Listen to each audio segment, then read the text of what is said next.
Pues muy buenas tardes a todos. Es para mí un placer asistir a esta presentación de la novela gráfica Patria. Soy Juan Rollo, soy miembro de la Asociación de Divulgadores y Críticos de Cómic de España y lo primero de todo quiero agradecer a Planeta Cómic que me haya invitado a participar en esta moderación con estos dos grandes maestros del arte que son Tony Físula y Fernando Aramburu. Muy buenas tardes a los dos. Desde aquí, Muy bueno, buenas Hola, vamos a buenas empezar tardes. a tardes, conversar. amigos. Vamos a empezar a conversar directamente sobre el cómic, sobre la novela gráfica, sobre esta adaptación que ha hecho Tony y lo haremos de la siguiente manera. Yo primero plantearé un poco las cuestiones a Tony y sobre eso iremos viendo cómo se han solucionado los temas que voy a comentar en el cómic, cómo se solucionaron en la novela y qué relaciones existen entre ambas formas de expresión, el cómic y la novela. Sin más dilación, pues, todos sabéis un poco cuál es la historia, la dramática historia que se narra en Patria, una historia que los que estamos acostumbrados a leer cómics, pues y cómics a lo mejor de superhéroes o fantásticos, pues vemos incluso muchas veces la violencia, pues desde un punto de vista, pues casi fantástico y casi, en fin, imaginario, ¿no? Y aquí llegamos a una violencia real, a una violencia física, pero también a una violencia psicológica y en la cual muchos de las personas que vivimos pues la hemos sufrido también, ¿no? Desde los medios de comunicación, por muchos amigos, por muchas personas, ¿no? Con lo cual realmente es un verdadero testimonio de lo que ha sucedido en España durante muchos y tristes épocas. Tony, lo primero de todo para un poco ponernos en situación, ¿quién eres tú? ¿Qué hace un yugoslavo, un serbio en España? ¿Y cómo ha sido tu situación personal a la hora de adaptarte a Patria y de comenzar a leer Patria?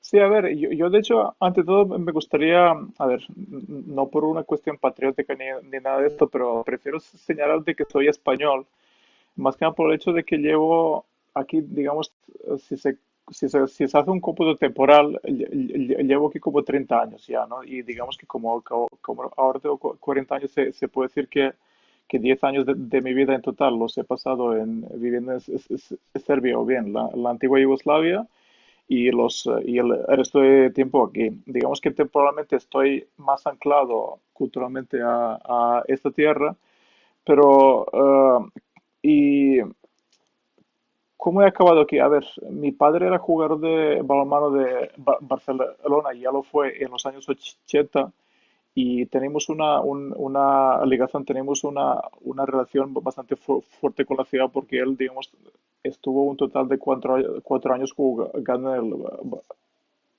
Barça, lo cual dio lugar que a partir de los años 90, a raíz del surgimiento bueno, del lamentable surgimiento de la guerra civil en la antigua Yugoslavia, pues ya teníamos una supuesta base de contactos a la que volver para poder emigrar.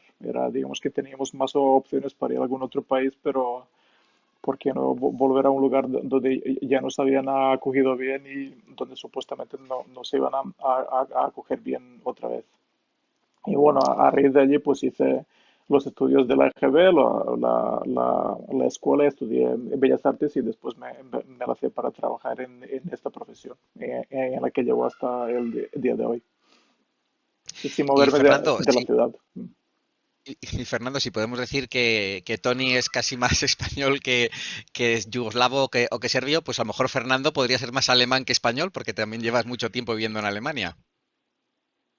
Sí, bueno, yo me siento fundamentalmente europeo, en el sentido de que, bueno, he establecido unos lazos culturales no solamente con mi país de origen, sino que, bueno, pues me establecí en los años 80 en la República Federal de Alemania, por razones estrictamente personales. Aprendí el idioma local, que también es el idioma de otros países, y he estado un poco en el centro de Europa, yendo, viniendo, conociendo otros lugares.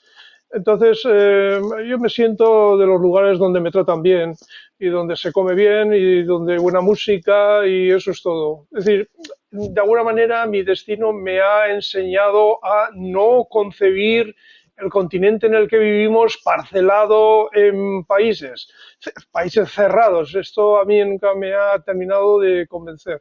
Y desde luego vivo con la condición de extranjero desde hace 35 años y los que me queden. Muy bien, bueno, yo creo que hoy en día, ¿verdad? El concepto frontera, el concepto barrera, el concepto muro, pues yo creo que son esos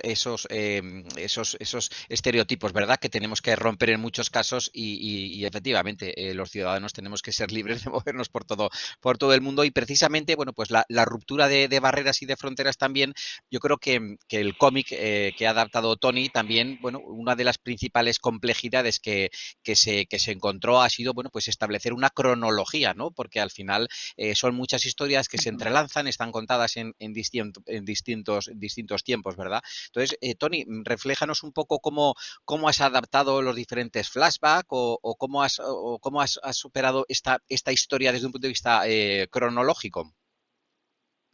A ver, digamos que es muy curiosa la sensación de que el resultado final, según el feedback que me está dando la gente, el resultado final se asemeja mucho más digamos que cuando la sensación cuando uno tiene al ojearlo y a leerlo, supuestamente se está asemejando la sensación a lo que uno ha sentido leyendo la novela original. Lo que no deja de ser para mí bastante interesante porque yo tuve que hacer un proceso de construcción bastante fuerte a la hora de seleccionar qué partes de la novela se pueden transmitir a través de imágenes y qué partes de la novela se pueden dejar en palabras escritas. Mi forma de pensar el cómic es siempre, cuanto más se puede explicar a través de la imagen si es cae, si únicamente tienes que explicar a través de algo de la imagen, mejor. El texto hablo únicamente de los tebeos, no estoy hablando de otros medios, ¿no? Eh, si una novela gráfica uno pierde el hilo mientras la está viendo, quiere decir de que algo más lo estás haciendo. Y el texto tiene que servir de base para reforzar la explicación de lo que uno está visualizando. Dicho esto, había un primer proyecto y de hecho estuve manejando esta idea durante bastante tiempo de reconvertir la novela de Aramburu en historia, una especie de ómnibus separado de 9 historietas, es decir, 9 historias correspondientes a cada uno de los protagonistas, siendo el chato, digamos, una especie de fantasma, una especie de protagonista ausente del cual está hablando todo el mundo. Lo que pasa es que al final me iba decantando cada vez más a mantener una forma bastante parecida a la estructura de la novela de Aramburu, porque me parecía, uno, que posiblemente me obligaría a inventarme demasiado, es decir, a reestructurar demasiado y francamente no me sentía capaz de reproducir esta realidad de esta forma. Y por otro lado, sentía que sería como una traición. Sería como una traición hacia aquel público que ya ha leído la novela original y de alguna forma quiere experimentar algo parecido. Aunque insista en el hecho de que si un lector que ha leído la novela original y experimenta algo parecido leyendo mi novela, para mí es un logro porque son dos lenguajes que en el fondo no tienen nada que ver.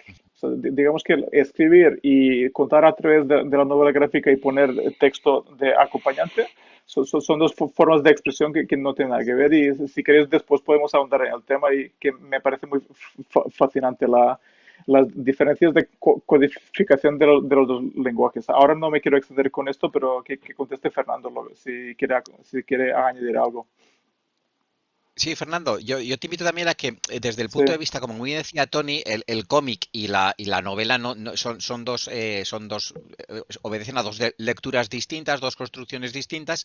¿Qué sensación te produce, tanto como autor de la novela como lector del cómic, ¿no? Haberte encontrado con un lenguaje distinto, con unos recursos distintos que, no sé yo, si tú estás acostumbrado a leer muchos cómics, muchos tebeos, o si te ha sorprendido algún hecho concreto de esta narración, ¿no? De todo el hecho narrativo de cómo ha solucionado Tony este conflicto que tenía en cuanto a narrar tu historia. Bueno, sí, fui durante un tiempo lector asiduo de cómics, llevaba tiempo sin acercarme al género. Bueno, yo tengo que decir antes que nada que, bueno, yo no conocía a Tony con anterioridad, pero sí había recibido algunas muestras de su trabajo, de manera que cuando me propusieron su nombre yo di el visto bueno y ya partía de una confianza. A partir de ahí yo ya no me entrometo para nada en la obra, en las decisiones de un creador. Cuando recibí finalmente el resultado final, me bastó abrir el libro al azar para darme cuenta de que el trabajo era de mucha calidad, con independencia de cómo hubiera contado la historia.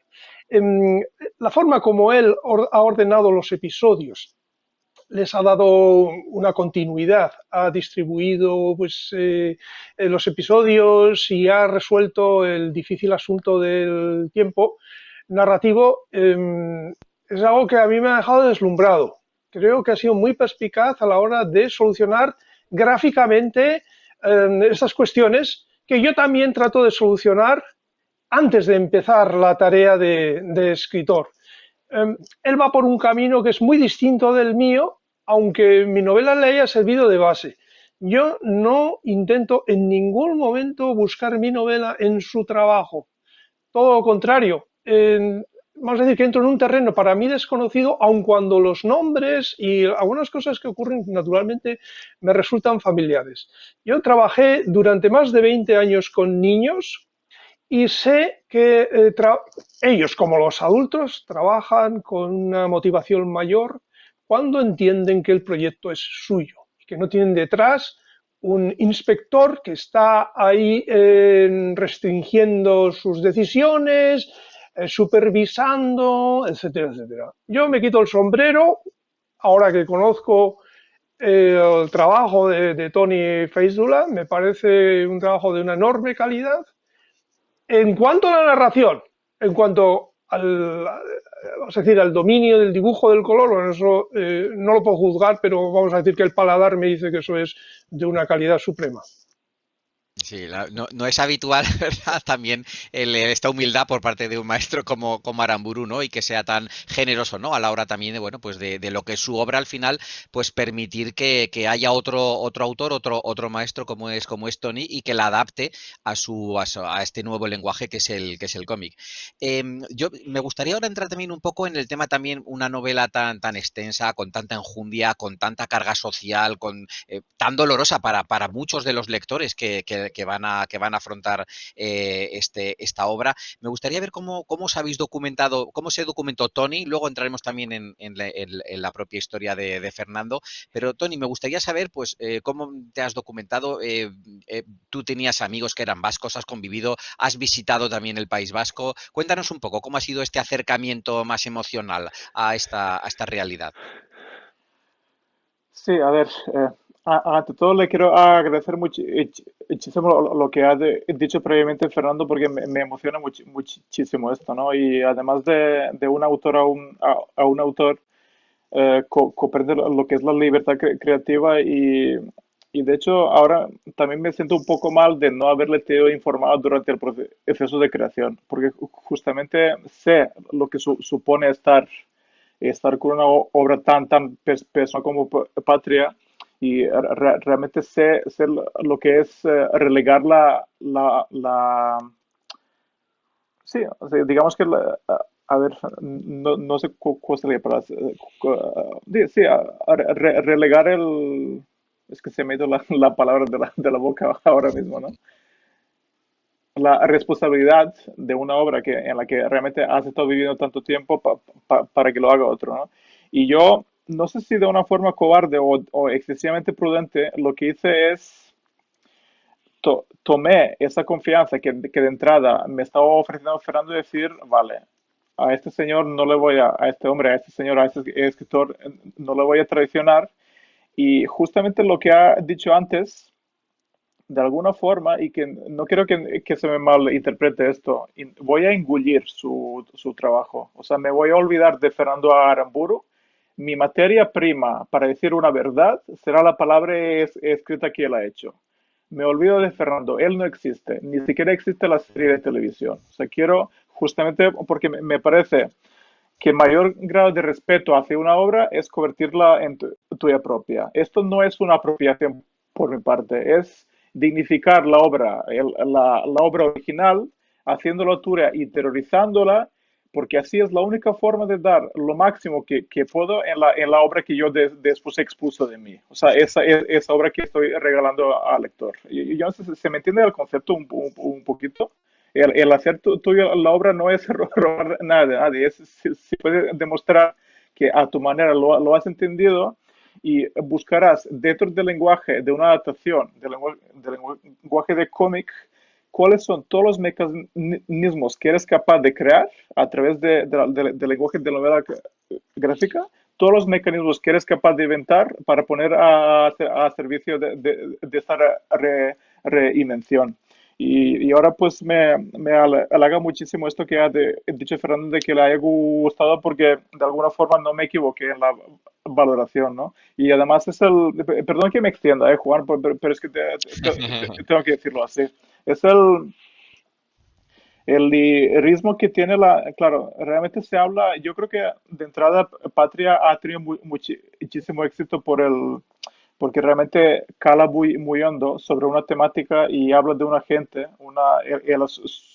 de las víctimas que en este país no se ha tratado también. Y yo creo que es la primera vez y además en la misma novela aparece Fernando para decírnoslo, cuáles son las motivaciones que ha llevado a hacerlo. Es decir, no se trataba de hacer una crónica sobre ETA, se trataba de hacer una crónica intimista de la vivencia de ETA. Y digamos que entenderlo de esta forma, eh, yo lo que dije es, existe una serie, ¿vale? Que serie es básicamente lo que va a hacer la gente es ver en la serie, dar vida a los personajes que uno cree que está leyendo en la novela. Yo lo que he pensado es que existen ciertos recursos, no sé si se puede decir de gramática de la novela gráfica, existen ciertos recursos visuales, ciertos recursos narrativos que tan solo puede ofrecer una novela gráfica. Y tiene una peculiaridad que yo creo que no existe ni en la novela, no existe ni en el cine o una serie de televisión, que de alguna forma todas las imágenes que construye la novela coexisten en el tiempo. Es decir, todas las parcelas que digamos que componen la novela de Fernando Aramburu, uno no se siente atado a tener que leer unas frases determinadas para comprender el significado y tampoco se siente atado a una pantalla determinada que le está ofreciendo qué es lo que tiene que visualizar, sino que simplemente puede ojear cuando quiere ojearlo. Es un concepto que sé que ningún otro medio lo puede reproducir, intenté exprimir al máximo. Y es curioso porque era justamente este concepto el que antes lo que estaba comentando de la estructura de los 9 capítulos, ¿no? Me hizo rechazar completamente esa estructura y volver a la estructura original y sobre todo, hizo una síntesis enorme del texto, es decir, el texto que yo de hecho estaba volcando desde la obra. Literalmente estaba utilizando partes literales de la obra, los estaba vertiendo en las páginas mías que estoy utilizando, pero lo que he hecho es he intentado utilizar cuanto menos texto pueda utilizar, si, lo sintetizaba cuanto más pueda para que todo el sentido, todos los sentidos de la obra, todos los sentidos que están en la obra original se mantengan, pero aún así no se pierda la fluidez y no se pierda ese intento de conseguir la atemporalidad que estaba mencionando antes. Yo no sé si se me comprende por dónde voy. Es que creo que la idea es que las tres formas artísticas, la novela, el cine y el cómic, tienen eh, tienen bazas a ver, muy importantes y muy únicas que se pueden exprimir y yo intenté, con eso que los estoy explicando, pues hacerlo a través de la novela gráfica. Y lo que decías antes de la documentación, pues sí, o sea, hice varios viajes, me remetí bastante a un viaje que hice que me lo regaló un amigo Fernando con el que estaba conviviendo en un piso de Barcelona, un fin de semana en San Sebastián, y sobre todo porque hicimos una especie de excursión por Guipúzcoa y fuimos a Fuenterrabía y todo esto. y digamos que hice una excursión bastante extensa por todo Guipúzcoa y de alguna forma el paisaje que uno ve en la novela, aparte de la parte documentada que sí que hice las fotografías o bien utilicé la fotografía histórica y cosas por el estilo, sí que me basaba muchísimo en mi percepción del lugar. Es decir, esa especie de constante sensación de niebla y de constante presencia de colinas y de montes que están rodeando, pues eso, rodeando los pueblos que uno se va encontrando. Sí que hay, quizás hay cierta mayor abundancia de rojo y de ocre y de amarillo en mi obra, que no es tan, digamos que no es todo tan gris, azul, lluvioso como País Vasco, pero digamos que ese color que estaba utilizando tiene más contexto, tiene más su susceptibilidad emocional, o sea, tiene que ver más con las emociones de lo que está pasando y con la época, ¿no? Quiero dejar hablar a Fernando porque ya he hablado Sí. demasiado. Y Fernando, No, sí, es muy siguiendo, interesante escucharte. Sí, lo siento, siguiendo, Fernando, lo siento muchísimo. Sí, sí. No, y no. Fernando, siguiendo un poco con el hilo de Tony, esta es una novela que es muy compleja también. ¿Cómo has organizado tú un poco también toda esa documentación? No sé si tenías, pues, no sé, desde fotografías hasta recortes de prensa, ¿cómo lo tenías un poco organizado por posits? ¿Ibas sobre un rato, ibas sobre una escena y luego volvías? No sé un poco cómo tenías tú organizada la novela, me refiero.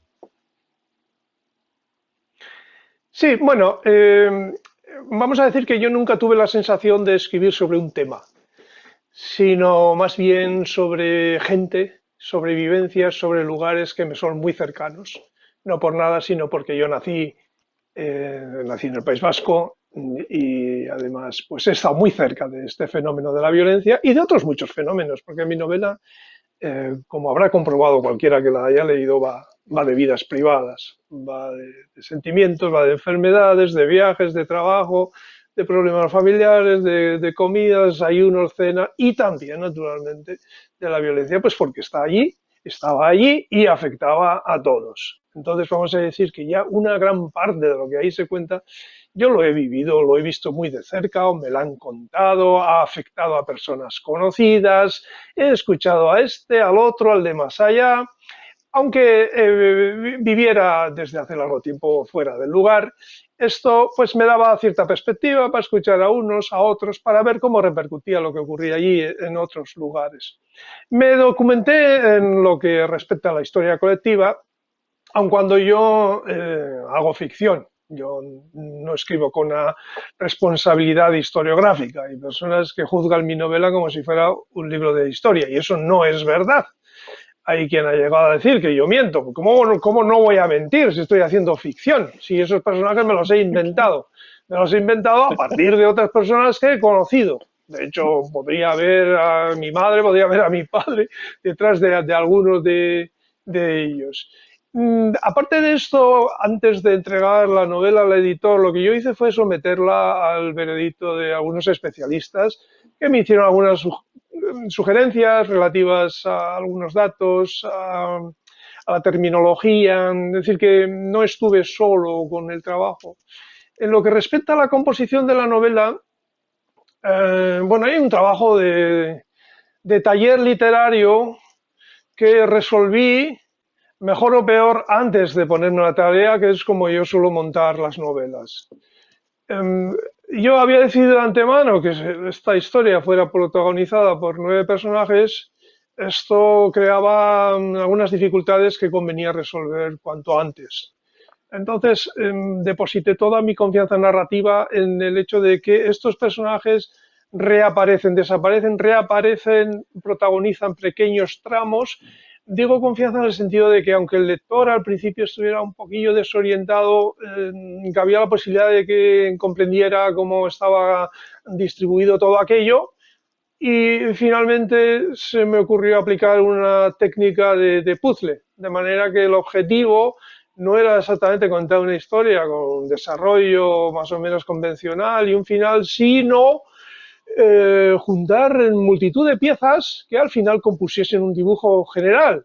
Y esto sí lo he percibido en la novela gráfica de Tony, teniendo en cuenta de que él ha tomado sus propias decisiones, ¿no? Ha Vale, introducido vale, ahora vale, Fernando sí, sí. la clave de la novela, que son los personajes tan potentes que la componen. Y Tony previamente también había estado hablando del color, ¿no? De esos viajes al País Vasco y cómo al final, bueno, pues no reflejaba la totalidad de la novela, sino que ha intentado a base de los colores reflejar también los sentimientos de estos personajes a los que hacía alusión Fernando. Tony, cuéntanos un poco cómo has establecido, ¿no? Esos colores, esa paleta de colores y también además cuéntanos también un tema también técnico, ¿no? Si un poco si los dibujos sobre los que Vale. trabajas son digitales, el color ha sido digital o hay bocetos previos, hay lápiz y tinta. Cuéntanos un poco tantos dos temas, un tema más formal, más narrativo y luego más el tema más técnico. Sí, sí, de hecho, a ver, el tema de color, desde el momento en que tomé la decisión de que Vittorio sería azul, de que sería una mancha de tristeza que se está deslizando por un pueblo, digamos que ella supuestamente sigue estando de luto toda su vida, ¿no? Y supuestamente, por lo que yo tengo entendido a través de la novela, ella o viste o azul oscuro o viste en negro, porque está de luto. Es a lo mejor Fernando me puede corregir, a lo mejor me estoy equivocando, ¿no? Pero es un poco la sensación que he tenido yo. Era una mancha azul porque para mí simbolizaba la tristeza digamos, de alguna forma se está eh, digamos, deslizando a través de pueblo y hace sentirse incómodos a todos los demás que están viviendo en el pueblo. Y a la vez, Vittori, digo, miren este color de la rabia intransigente, que no quiere buscar reconciliación, o mejor dicho, que no quiere buscar sentir la culpabilidad, que es el odio, ¿no? Y digamos que desde este umbral, o sea, digamos, de este diapasón que he hecho, desde esos dos polos que representan a esas dos mujeres, todos los colores para cada uno de los personajes se determina en función de ellos. Y de hecho hay, esto tampoco voy a destripar demasiado, pero hay una leyenda al principio de la novela en sí que ya determina qué color corresponde a cada uno de los personajes. Y bueno, ya destripando un poco, ¿no? El Josian es el amarillo de la cobardía, la Arancha es el verde de la reconciliación, el Gorka tiene un verde oliváceo por el hecho de que es cercano a Aranche, pero a la vez es más cercano a su padre. Digamos, José Mari tiene un color carne que es el color de odio de su madre, pero no es tan fuerte como su madre, porque realmente el carácter fuerte es la madre. Después, Nerea, por ejemplo, tiene un color que desentona completamente con Vittori. Es un color, y todo viene dado por la frase esta de enemigo en casa, ¿no? Que pronuncia Vittori. Es un ser de alguna forma que se ha hecho a raíz de todo lo que pasó, ajeno a la Vittoria. Esa es, digamos, la guía de color. A partir de allí, todos los colores que se iban, lo que decía antes, ¿no? De color emocional, todos los colores que iba utilizando después a través de la novela, salvando, teniendo en cuenta también cómo es la geografía, cómo todos los lugares de San Sebastián, todo eso se ha establecido en relación a ello, ¿no? Y ahora voy a contestar a lo que decías tú, Juan, el tema de la técnica. Me hizo en una entrevista que te escuché, Fernando, me hizo muchísima ilusión escuchar la palabra puzzle que has utilizado. Me hizo muchísima ilusión, porque es justamente es la sensación que he tenido todo el tiempo. O sea, he estado durante un año y 9 meses teniendo la sensación de que estaba resolviendo un puzzle, porque era justamente dentro de mi faceta de dibujante, dentro de mi expresión visual, me daba como cierta sensación de que esto me podrás corregir tú y además me gustaría saber tu opinión. Me daba la sensación de que tú tenías una disciplina, como has declarado tú, de trabajo bastante fuerte, pero a la vez se me antojaba de que realmente no lo hacías de una forma cronológica, ¿no? Sino que digamos que funcionabas, me daba la sensación, ¿eh? Y esto, si me quieres explicar, me gustaría muchísimo, ¿no? Un poco funcionaba como yo he funcionado a golpes de inspiración. Es decir, esta mañana me apetece dibujar sobre este personaje. Sé que tengo 8 o 9 horas de trabajo, los voy a invertir bien, pero no tengo la idea de quién voy a hablar. Y realmente hay un momento que, no sé, después de un paseo o lo que sea, surge la chispa de que quieres trabajar con ¿no? A lo mejor te interesa determinar un asesinato o quieres, te has acordado de que hay esa viñeta donde hay unas imágenes de Gotinga que puedes aprovechar y a partir de ese, digamos, todo se va enlazando y al final te das cuenta que has, por ejemplo, resuelto 4 páginas. Pero lo más curioso, y es allí la importancia de la libertad creativa, antes de hacer esto, no sé antemano nunca lo que voy a hacer. A lo mejor yo pretendo intentarlo, pero al final jamás lo he conseguido. Y en ese sentido me gustaría saber después me lo dirá Fernando si para él un poco de escribir fue esto, ¿no? Y lo que me estás preguntando, Juan, lo hice con ordenador, esencialmente es un trabajo de ordenador hecho a la manera de que parezca que esté hecho, que sea una mezcla de técnicas, ¿no? Y utilizo muchísimos filtros de acuarela, de anilina, de acrílicos y tal, para dar esa impresión, lo cual no quiere decir de que esté camuflando, de que sea ordenador. Más que nada quiero, y además esto me entrego con la nueva línea de dibujantes que está surgiendo de novela gráfica, que tiene muy claro de que no quiere camuflar de que eso está hecho con ordenador. Pero ahora bien, la misma versatilidad de picotear de diferentes técnicas manuales, lo intentamos aprovechar al máximo. O sea, me englobo dentro de ese grupo. Hablo del grupo de Gigi Cavenago, de Thomas Campi, de todo el grupo italiano post-Jeep y post...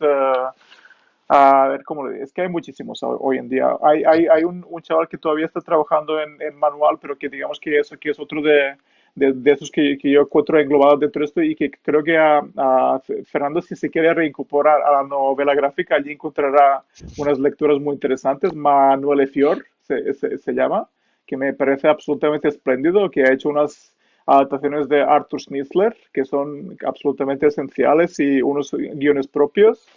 No digo que lo que hago yo estilísticamente se parezca a él, pero digo que está a nivel de novela gráfica, está surgiendo a mi modo de ver, una nueva sensibilidad y yo quiero formar parte de ella.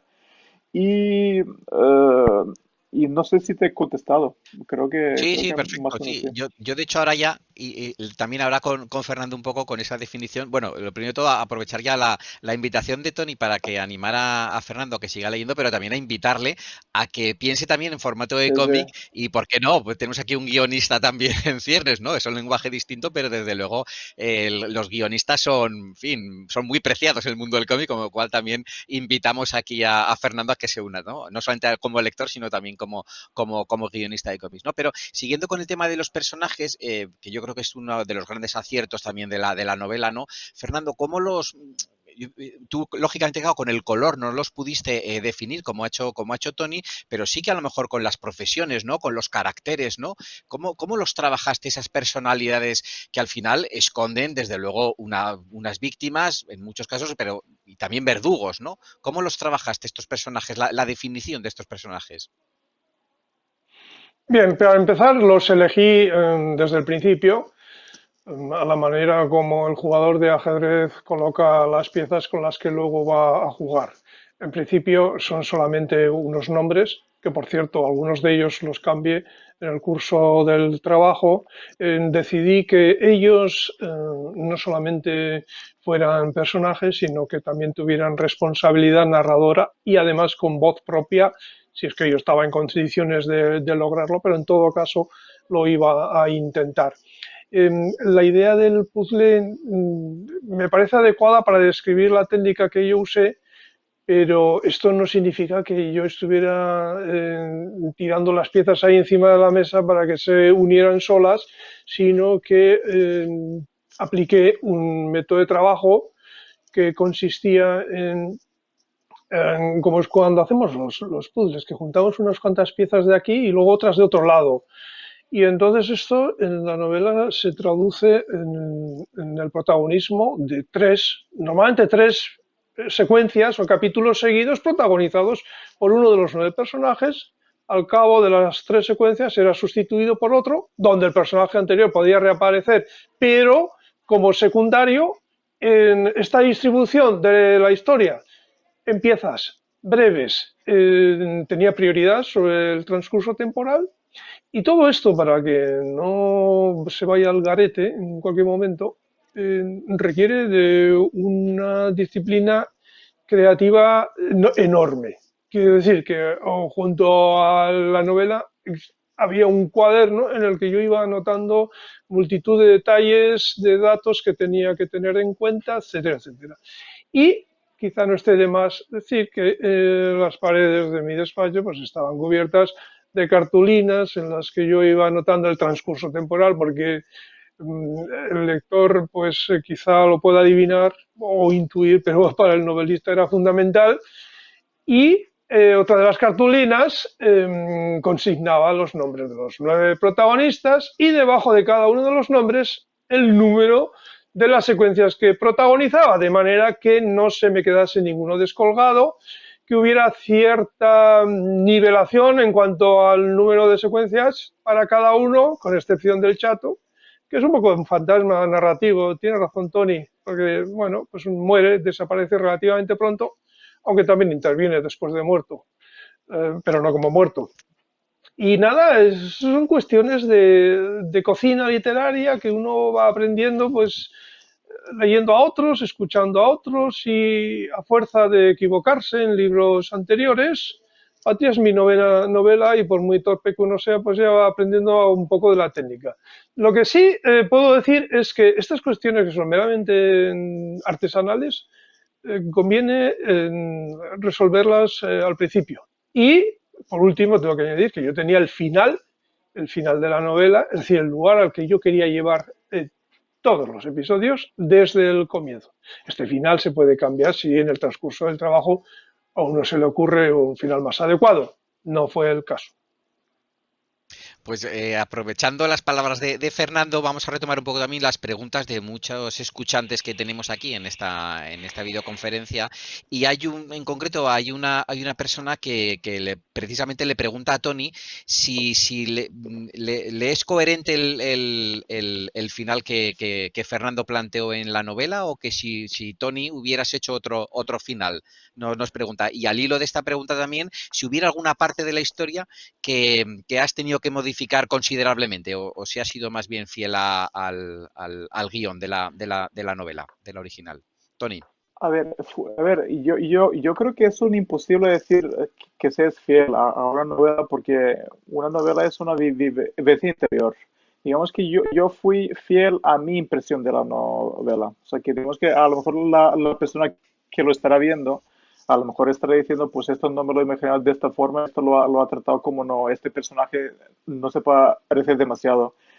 Digamos que sí que soy me he mantenido muy fiel a mi impresión de la novela. Sí que he cambiado de lugar de algún capítulo, porque la estructura básica era, mira, en un please explicaré la estructura básica. Son, por cada capítulo, como son 125 capítulos y la extensión apalabrada eran de 250 páginas, por cada capítulo me otorgaba 2 páginas, ¿no? Es decir, sintetizaba las imágenes que tenían que explicar cada capítulo en 2 páginas, que ya podéis entender que es una síntesis grande, pero es posible. O sea, y además he aprendido, a través justamente de hacer estas páginas, de hacer esta novela, que aquello que dicen que a- a- es que realmente a través de la imagen se puede decir muchísimas palabras caben en una imagen. No voy a decir la fórmula manida esta de que una imagen vale 1000 palabras, porque no es cierto, porque la palabra entra de una forma más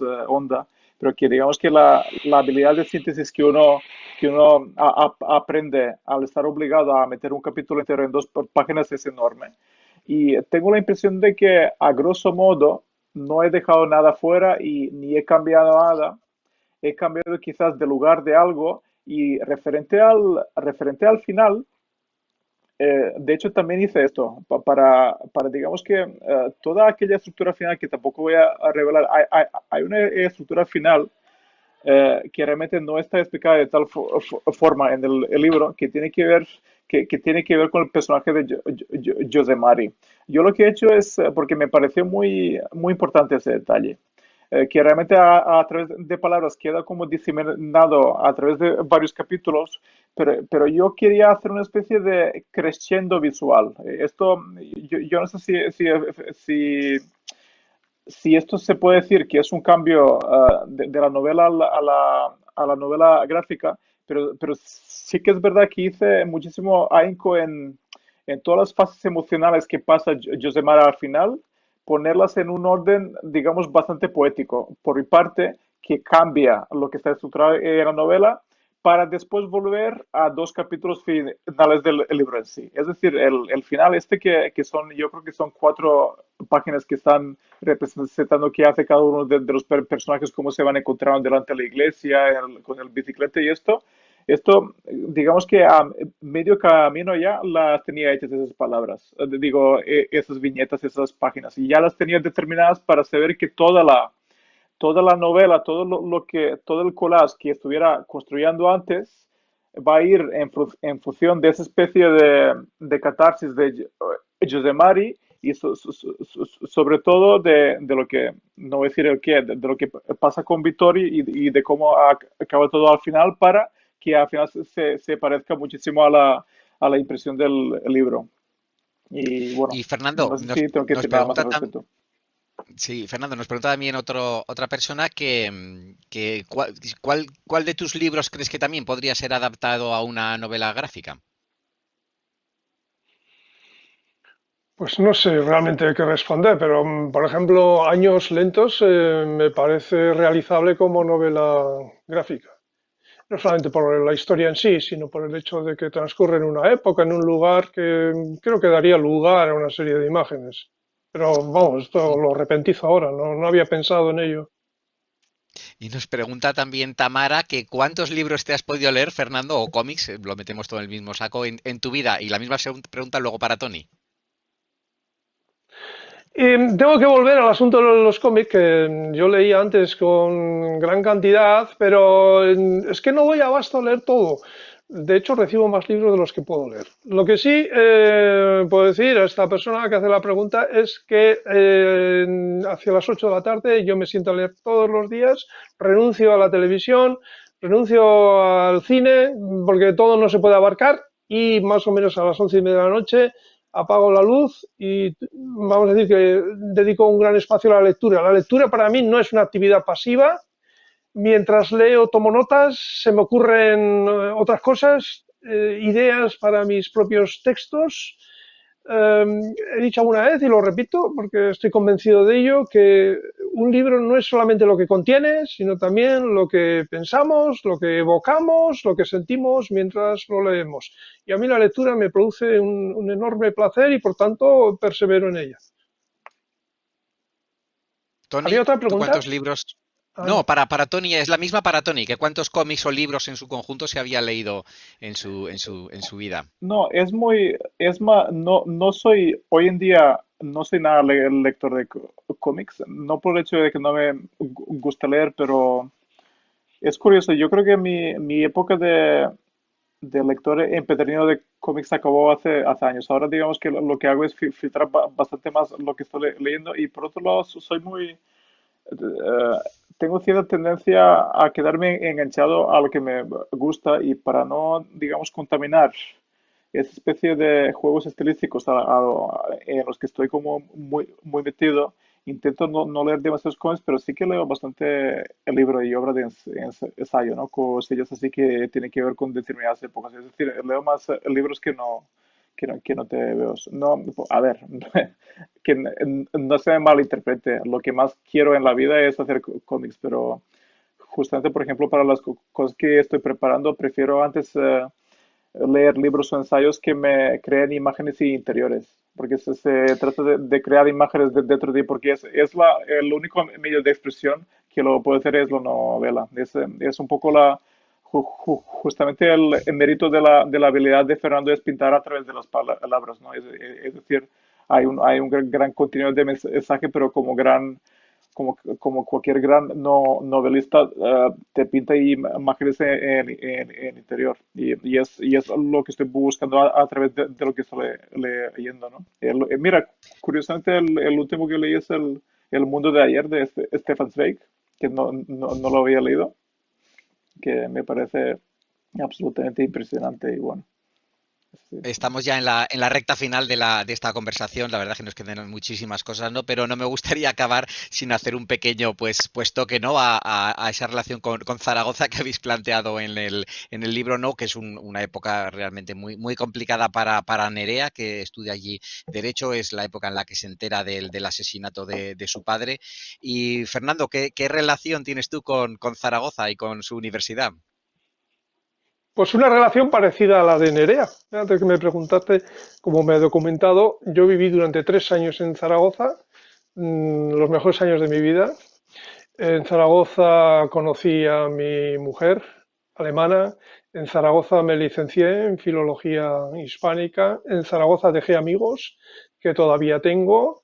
Y tengo Zaragoza muy mitificada como una de las facetas más hermosas de mi vida. Sufro viendo al Real Zaragoza en segunda división. Y es uno de los sitios a los que no digo no cuando se me invita a una charla, una presentación. Esto no quiere decir que yo diga que no a todo el mundo, pero hay lugares sagrados para mí y uno de ellos es Zaragoza. Muy bien, muchas gracias. Desde luego, no te quepa la menor duda que te invitaremos a la mínima que haya oportunidad. Y Tony, ¿cómo has reflejado también esos ambientes, ¿no? Del Pedro Cervuna, del Pilar? ¿Cómo has reflejado también? Perdón, Que ¿cómo lo cómo he cómo te reflejado has- también?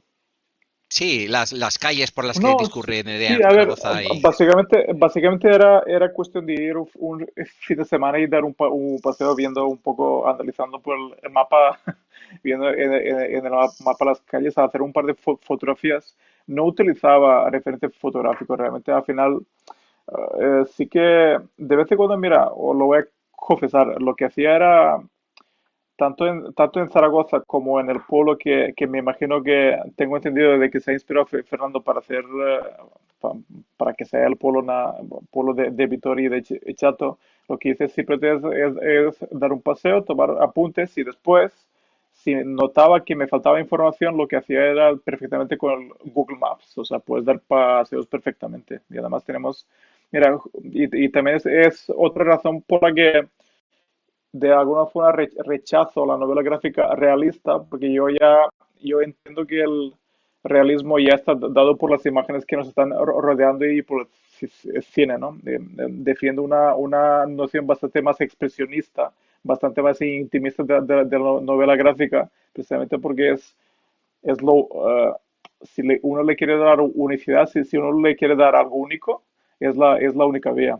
Y bueno, pues bueno, mira, al final el tema es, aprovecharé para hacer una corrección por aquello que dije de que eres español.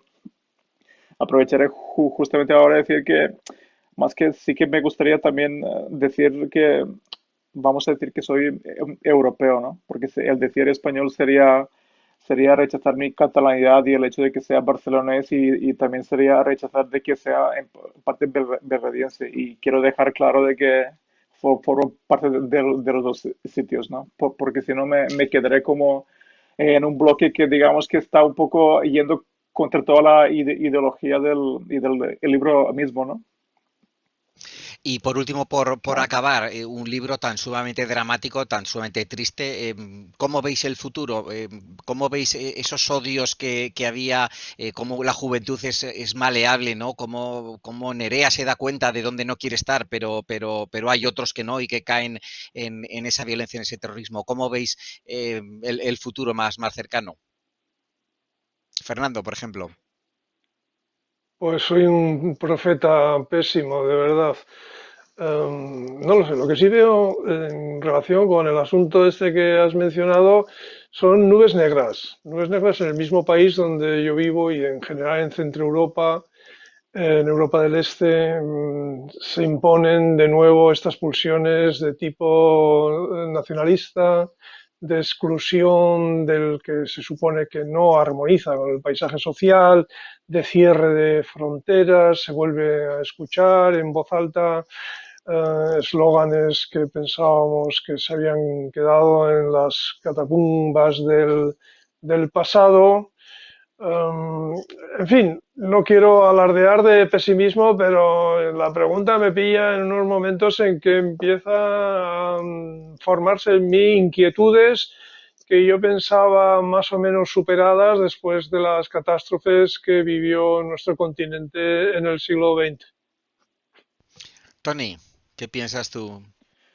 Sí, a ver, es que es curioso porque a mí me da, y es un poco lo que viví en la ex Yugoslavia, ¿no? En el momento en que uno se siente desprotegido, siente la inseguridad, se crea el fantasma de ese otro, que supuestamente es el vecino, o es el vecino, es decir, o es ese perteneciente a la otra etnia, o esa es su puesta nacionalidad, y de repente falta una chispa para que le identifique como enemigo. Y yo creo que estamos un poco en este punto, ¿no? Hemos tenido varias supuestas crisis donde, claro, vamos a echar la culpa al otro, ¿no? O al que viene de fuera o al que pertenece a esa otra región. Y claro, son, son, esa especie de pugnas sectoriales que no tienen ningún sentido. Yo, sí, desde mi más absoluto politismo que he intentado de alguna forma señalar antes, pues realmente me lo aborrezco bastante. Y además, sí, sí, es que lo dije muy claro en el epílogo del libro, desde que existo no... Sí, cuando veo gente que alardea de nacionalismo y de patriotismo de una forma exacerbada y lo está utilizando para algo que realmente normalmente lo suelo utilizar para algo que no es bueno lo suelo utilizar para algo que es marcar la frontera de que aquí estamos nosotros y aquí estáis vosotros. El siguiente paso es poner un poco una valla un poco más grande y un muro un poco más grande. No soy Bueno, político, no soy sociólogo, pero bueno, es la impresión. estamos, estamos acabando ya, estamos ya, quedan 2 minutos solamente, pero sí que me gustaría, Tony y Fernando, que dijerais nada, un tuit, ¿por qué los lectores, por qué las personas tienen que leer el cómic de Patria, si hayan leído o no hayan leído la novela? Tony, ¿por qué crees Bueno, que lo... O bueno, ¿Me Fernando, yo lo puedes invito a la decir, lectura de... Fernando, mejor? Ah, pensaba que me tocaba. Sí, Fernando, no, sí, yo sí, invito a Fernando. la No, lectura, invito a la lectura de la novela gráfica de Tony, ya porque es estupenda, porque vamos, ya visualmente es muy atractiva y porque cuenta una historia emocionante y lo hace además con una gran sensibilidad. No creo que sea necesaria mi novela para entender el trabajo de Tony, e insisto, creo que es un disfrute profundo además y sensible, y creo que las personas que buscan pues conocer historias con cierto trasfondo humano, político, etcétera, pues encontrar un gran placer en la lectura del cómic o de la novela gráfica, como se quiera llamar, de Tony Feizula. Tony, sí, a ver, partiendo de una sensación de una relación materno-filial, porque la obra se escribe en femenino, de una sensación materno-filial siendo la madre o el padre la obra original. Y yo creo que una patria, no puedo decir que sea necesaria, porque nunca lo es, mi novela gráfica, pero sí que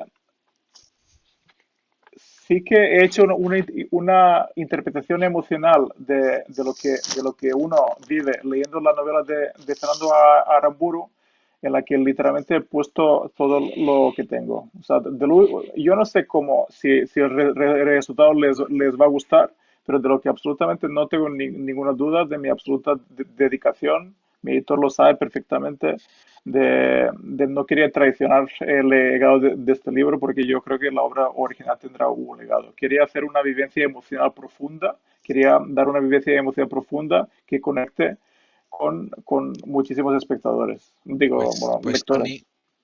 Tony y Fernando, un placer estar con los dos. Yo sí que creo que la obra, tanto el cómic como la novela, es obligatoria. Yo creo que se debería de poner como obligatoria en los colegios, en los institutos, porque refleja una parte muy triste de la historia de España y yo creo que nos tiene que animar a ver el futuro con optimismo y desde luego a no caer en los errores y a cuidar a nuestra juventud para que no caiga en el drama que ha habido y bueno, que al final pongamos a las víctimas en el pedestal que merecen, en el honor que merecen y que bueno, pues que los verdugos pues se arrepientan y sean capaces de entender todo el daño que han causado.